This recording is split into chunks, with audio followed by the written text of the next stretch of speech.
Lord Hall, the BBC's Director General. I am proud to lead the BBC, and I always want to think and believe the best of the organisation. But today, let us be in no doubt, we are hearing the worst, and it's a very sobering day. I want to start with the people who matter most, the victims or survivors, as many prefer to be known. When you read the report, almost all of them are numbers, prefaced by a letter. And what we've all got to remember, though, is that every one of these is an individual with their own thoughts, their own traumas, and their own terrible story they've been dealing with for so very long. So to all the survivors of Savile Hall, every one of you, on behalf of the BBC, I would like to say this. What happened was profoundly wrong. It should never have started. It should certainly have been stopped. Whatever the circumstance and background to it, and clearly these reports explain this in some considerable detail, sexual abuse is sexual abuse. It can never be excused. Whatever the issues are for the BBC, there is as nothing compared to your pain. A serial rapist and a predatory sexual abuser both hid in plain sight at the BBC for decades. It was a dark chapter in the history of the organisation, but a much darker one for all of you. The BBC failed you when it should have protected you. I am deeply sorry for the hurt caused to each and every one of you. I also know that it cannot have been easy for you to come forward and confront the past like this. Many of you have done so for the first time. I admire your courage. I'm grateful for your honesty. Your voice has finally been heard, but I also recognise it's been heard far, far too late. So today we say sorry, we let you down, and we know it. We also say thank you. Your courage in speaking out lights the way for us all. And now we must do everything possible to make sure that nothing like this ever happens again. We will learn the lessons of this dark period for ourselves, and we will help share them with others. The two reports commissioned by my predecessor have many judgments for us to reflect on and much advice to offer. They draw conclusions and demand responses.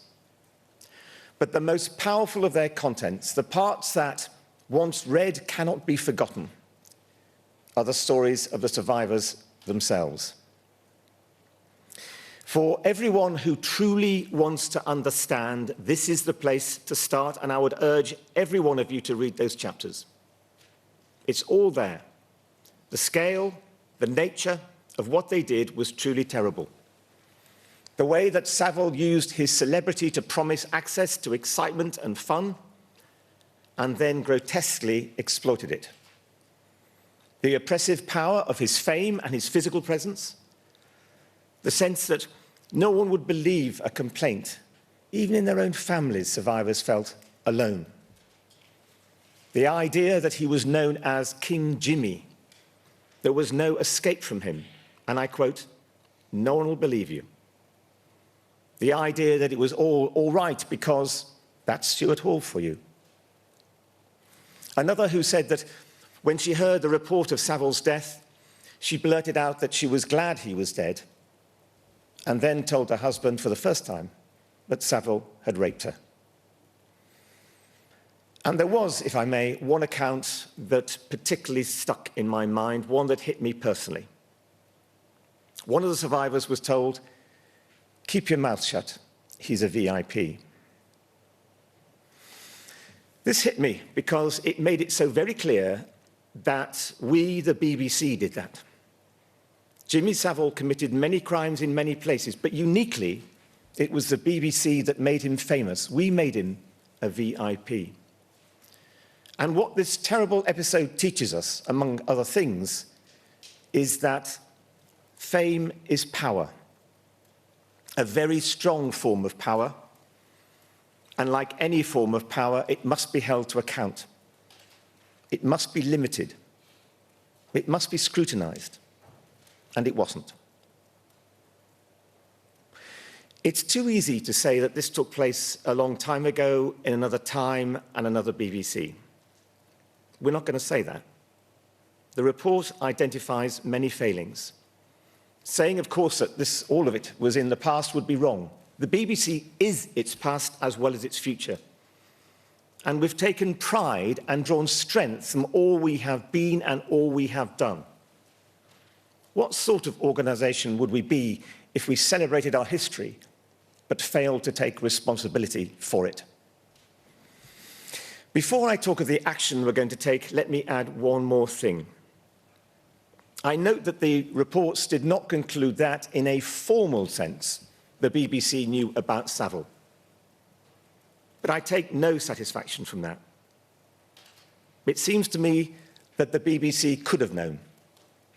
Just as powerful as the accusation "you knew" is the legitimate question, how could you not have known? And much of this was down to the culture of the BBC at the time, which we must reflect on and act on.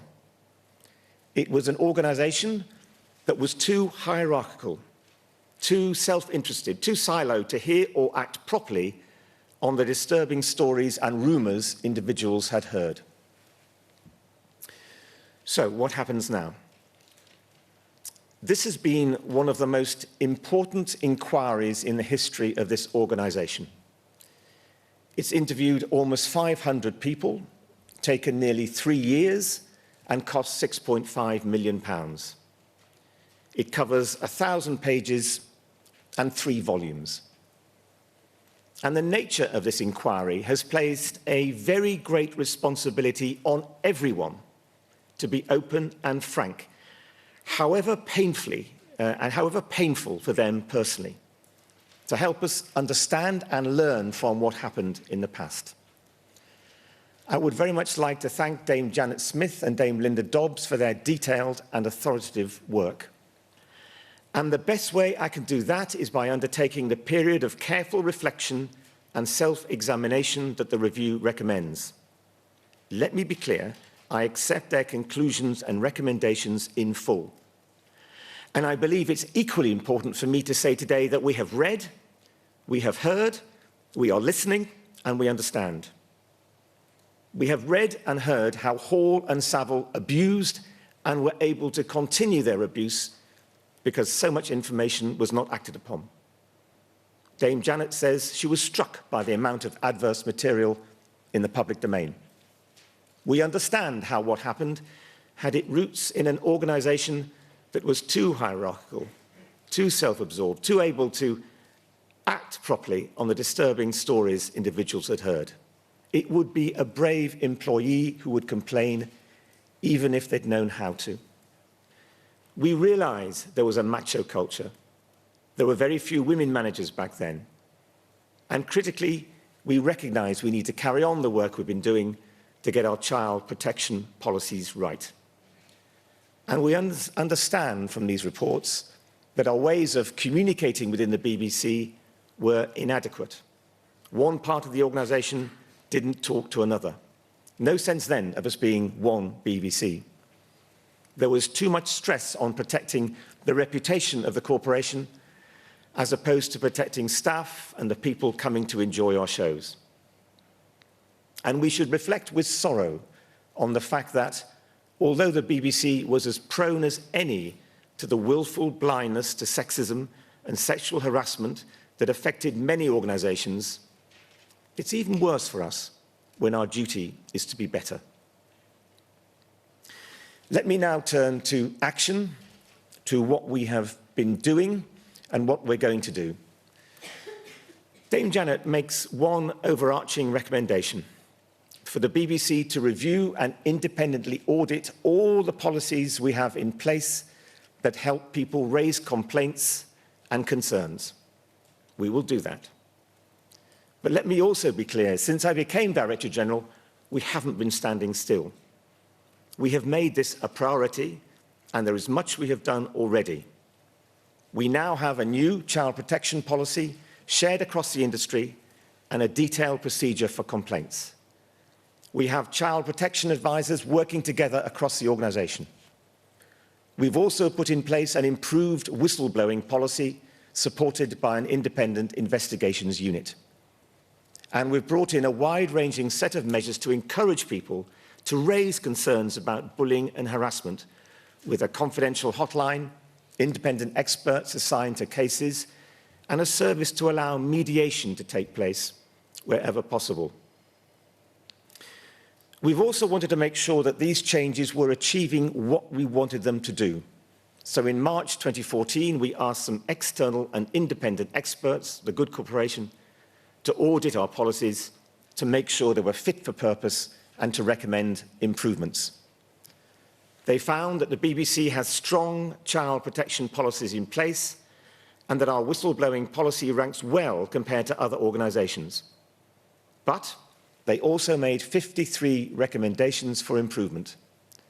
Of these, 51 are now complete, 1 is underway, and in another case, we've agreed to take forward what needs to be done, but in a different way. So there are many things we've done, and there are many more things we will have to do, because we cannot be complacent. We will, as Dame Janet recommends, review all our policies and procedures in the light of her report and that of Dame Linda. I have asked Anne Bulford, the BBC's Managing Director of Operations and Finance, to lead this work, reporting to me. This work will identify any areas where we need to do more. I am committed, we are all committed, to creating an open BBC where everyone has the confidence to raise issues and believe that something will be done about them.